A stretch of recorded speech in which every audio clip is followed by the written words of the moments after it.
Today we will be going through some of my favorite haute couture fashion shows of all time. This will not be a ranking from 1 to 10 or 1 to 20. These shows will be going from the chronological order, so from the oldest to the newest. I couldn't pick less than those. These are my all-time favorite. It was very hard to pick them because there's so many amazing and incredible shows that I could obviously pick all of them, but then this video would be 10 hours long. So I narrowed it down to few shows that I think deserve everyone's attention, and they deserve recognition, and they deserve to be spoken about once again because they are just masterpieces.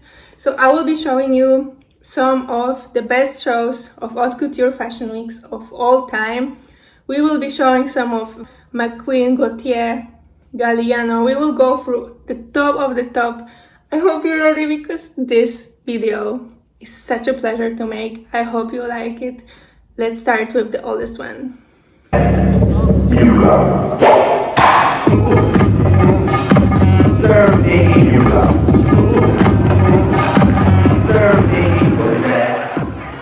We are starting the video strong with the oldest show on the list, with a fall-winter 1995 collection from Thierry Mugler that by many is considered as an iconic fashion event that influenced today's fashion. Unlike most fashion shows today, the Autumn-Winter 95 show lasted a full hour to make the designer's fully formed vision unfold. As it was in celebration of the 20th anniversary of the label, it was a theatrical extravaganza of 300 different looks. It was even broadcast live on primetime French television, which should give you some idea as to the magnitude of the show.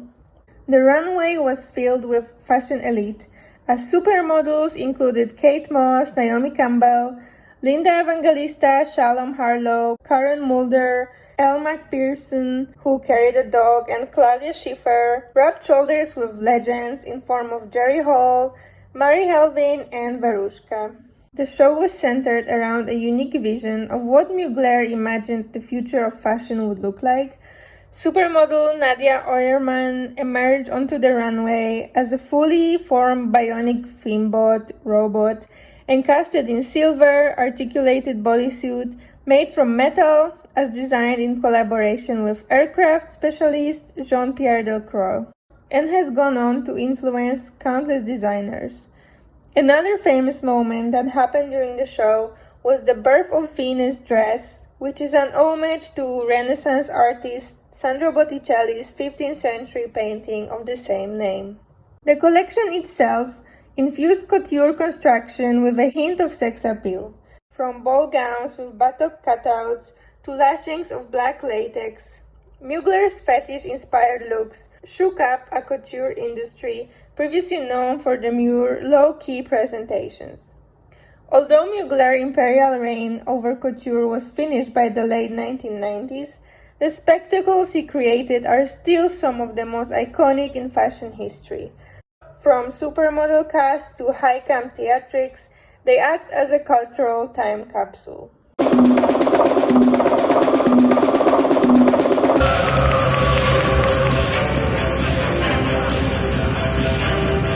Next, we have the Alexander McQueen's debut at Givenchy with Spring 1997 couture show called Search for the Golden Fleece.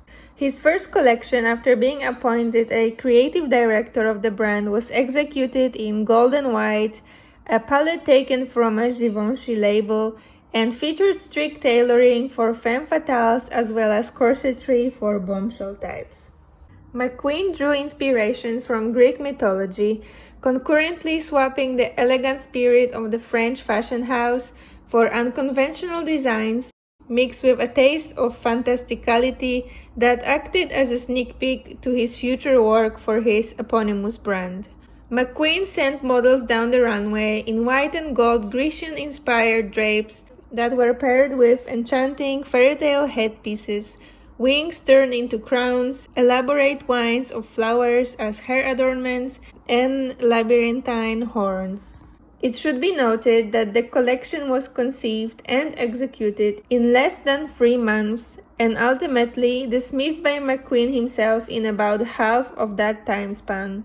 McQueen's debut there, the Spring-Summer 97 couture show of gold and white Grecian-inspired clothes, was deemed by critics and clients as an utter failure. Pieces from it have since been copied by lesser designers and later hailed as genius. And I also think this collection was one of his best, and that's why it's on this list. Because despite the criticism that the then 27-year-old designer received from the French press, McQueen's first collection for Givenchy ultimately paved the way towards his booming success.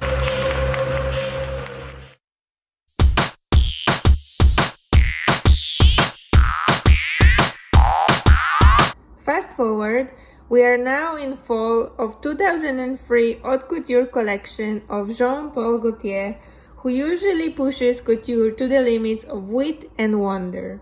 His collection was inspired by surrealism, and he took a trend of long boots and grew it out of all sane proportions into hooded, skin-tight bodysuits that form the basis of everything in the collection.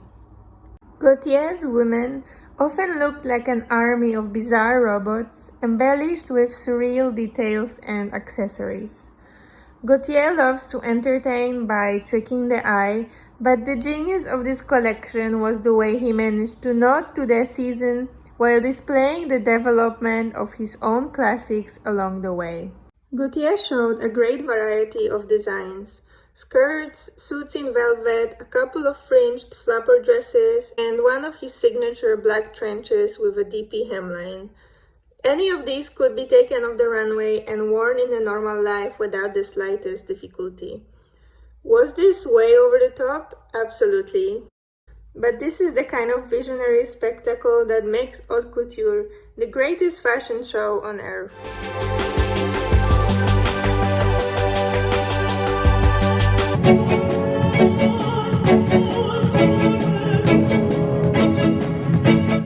Next we have Dior's 60th anniversary collection, 2007 Fall-Winter Haute Couture, which drew romance and delicacy as it was inspired by painters, fashion illustrators, and photographers. In fact, this collection was created as a respectful homage to two men who devoted their lives to fashion and died young: Christian Dior himself and Galliano's chief designer, Stephen Robinson, who tragically passed away in April while working toward this collection. A celebration of the achievements of Dior himself could only open with a redrawn memory of the 1947 new look, the wasp-waisted, full-skirted silhouette that revolutionized the way women dressed after World War II. Color came in gradually, running from the palest pinks through ice blues, crimson, oranges, and emeralds, then often appeared to shade from one hue to another in the rich folds of Duchess satin skirts and the tiny bodice jackets sitting above them. This collection was designed by John Galliano, and of course he had to put his personal stamp on the collection. And for those who know his Spanish background, the clue was in the flamenco music that was playing during the show. Also the passage of silhouettes drawn from Goya and Zurbarán, as he reached back to his roots for this collection. At the end, he came out dressed, costumed like a matador strolling down the ring, and it seemed like a very emotional homage to his roots.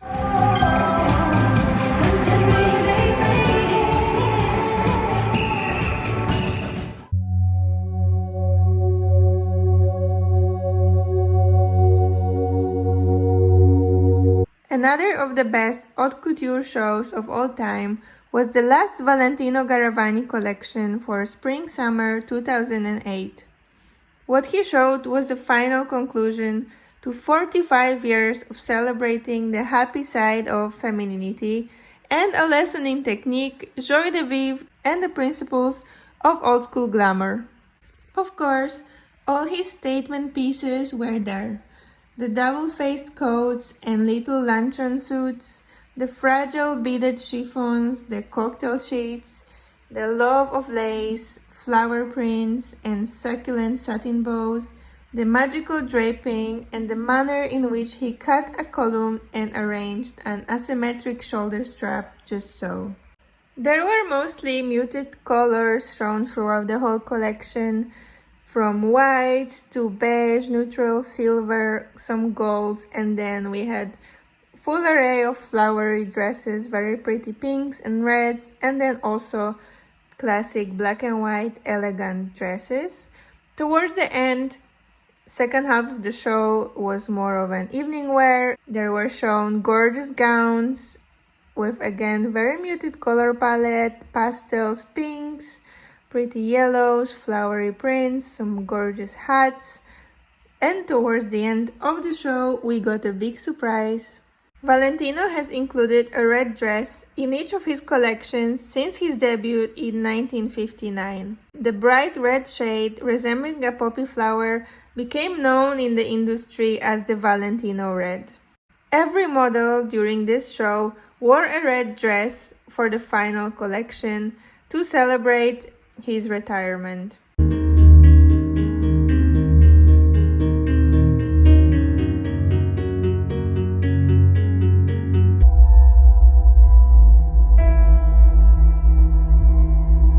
Next, we have Iris van Herpen, who made her debut in Paris as a member of the Chambre Syndicale de la Haute Couture with the collection called Caprioli for Fall 2011 Haute Couture, where she uses technology to mimic nature. To reset body and mind, Van Herpen once in a while takes a leap in the air, the meaning of the French word caprioli. This collection is a reflection of the existential extremes between body and mind experienced during a parachute jump. For instance, the snake dress is created from sinuous shapes made of acrylic sheets that wrap around the wearer, evoking the mental state at the moment before the jump when, as Van Herpen explains, all my energy is in my mind and I feel as though my head is snaking through thousands of bends. The standout look from this collection was also a skeleton dress, which visualizes the inside of the body outside. As Van Herpen told Vogue, "To me it represents freedom and imperfection, and between those two is where beauty can be found." Her work usually bridges past and future. I'm trying to forget about time and research materiality or structure, the designer said at the press event.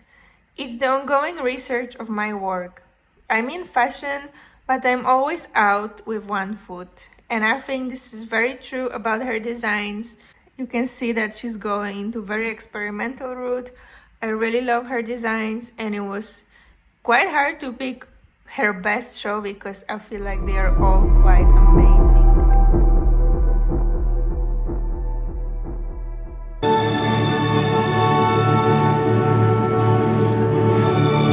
Next, we have Maison Margiela's 2013 Haute Couture collection, where the team delivered a stellar lineup for the house's debut couture runway show, while taping Margiela's subversive hand at reworking vintage pieces into something spectacular. Margiela has been since 1988 making use of whatever objects he ran across and could rework and revitalize, and there was some of that control randomness in this collection, disparate elements coming together to make a satisfying whole. Throughout the collection, we can see tunic-length tailored vests and maxi gowns, also lace pieces. The offering was approachable with just the right amount of pretty. Each piece was remarkably substantial and equally glamorous. A Maison Margiela collection is never predictable, and the same thing happened in this case. As you can see, there are gorgeous evening dresses, evening gowns, and at the neckline there is an attached doorknob, which makes it look kind of weird but also looks like it belongs here. This is a Margiela special. Also, we can see here a lace dress with embroidered top, and the sleeves are made of a material which looks like a lot of different baseball gloves connected with each other with stitching to create a full garment. With this romantic linking of the rawness of the street and the reverence of the beauty of the past, This is a pure Margiela collection. This whole collection was very twisted, very unpredictable, but also very beautiful and very creative.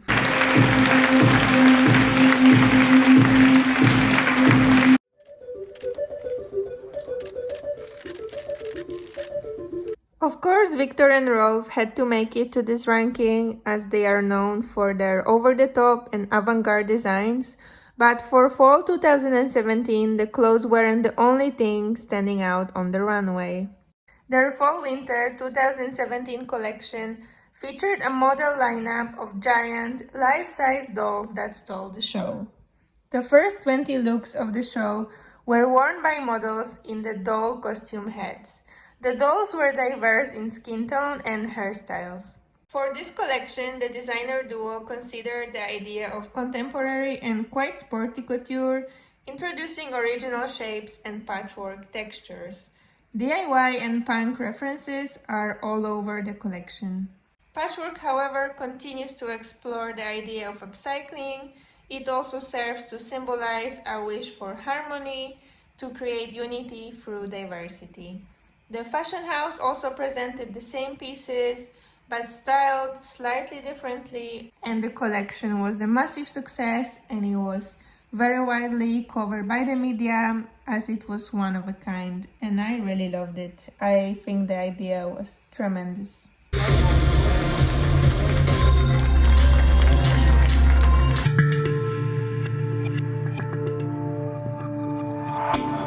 Next, we have Guo Pei's Couture Paradise.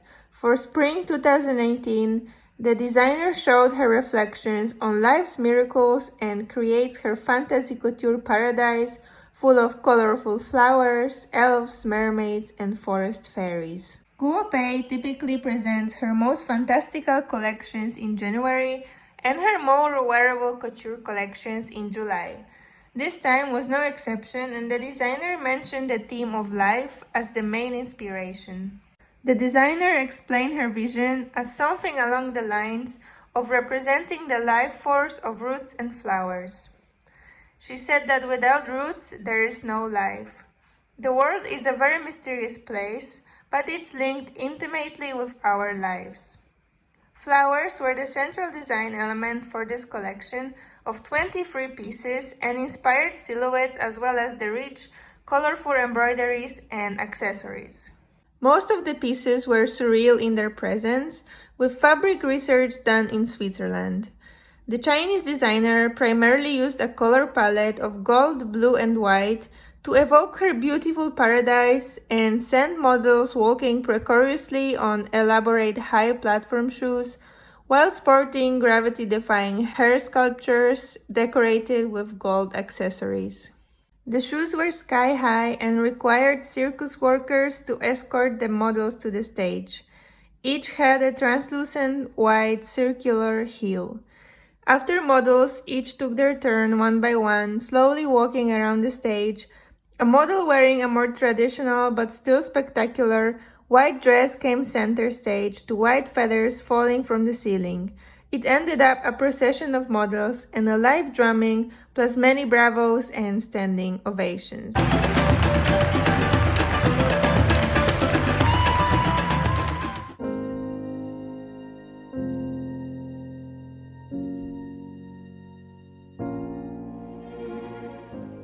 To close our list, we must talk about the best haute couture show in recent years, which was Maison Margiela Spring-Summer 2024 Artisanal Haute Couture Collection.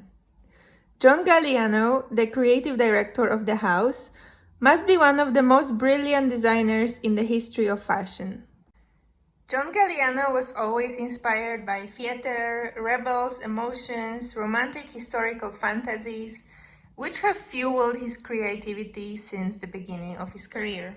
This time, according to the house notes, the show was inspired by Brassai's 1920s and 30s portraits of the nighttime underbelly of Paris's clubs and streets.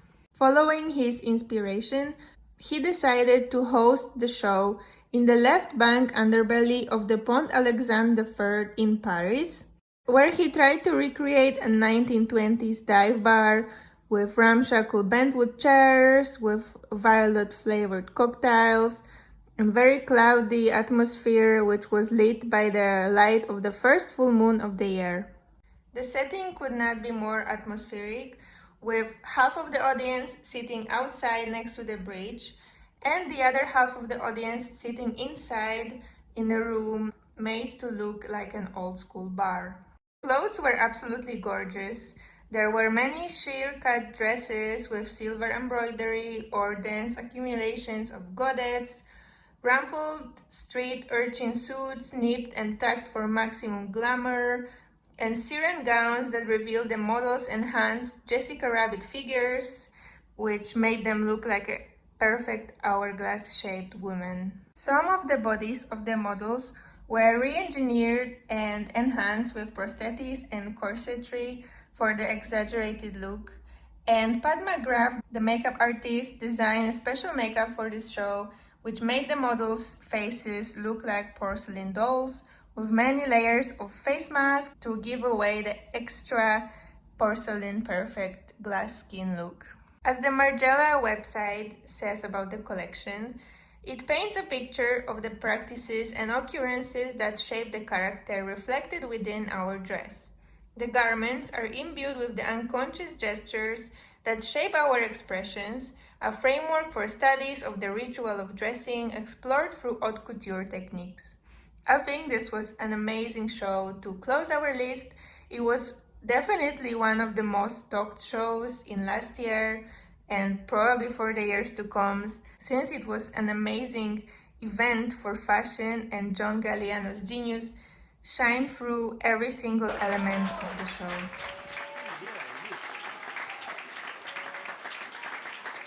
Thank you so much for sticking through the whole video. I hope the shows I picked are some of yours favorite too, because honestly these are just the greatest of all time. So please let me know down below, call me out, which show was not on the list but should be, and if it's a crime then I can go to fashion jail, because there were so many incredible shows that I didn't include.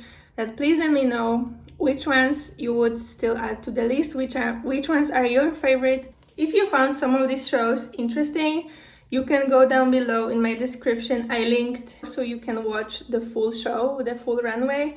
They are more or less 10-15 minutes long, so I encourage you to watch all of them because these were just shortcuts. I hope it inspired you to look forward to the next Haute Couture Fashion Week, which is always the best time of the year. Please let me know which show you thought was the best, and I will see you in my next video. Bye!